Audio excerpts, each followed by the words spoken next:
Service in Melbourne has issued a severe thunderstorm warning for southwestern Brevard County in east central Florida, eastern Osceola County in east central Florida, until 6:45 p.m. Eastern Daylight Time.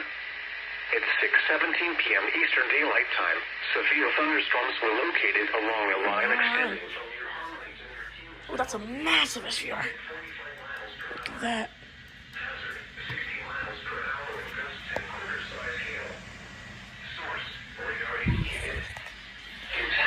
Hail damage to vehicles is expected. Expect wind damage to roofs, siding, and trees. Locations impacted include Palm Bay, Melbourne, Malabar, Lake Marion, and Holapa.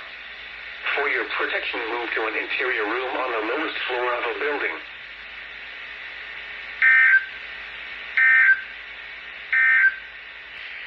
Special weather statement. Okay, pretty active.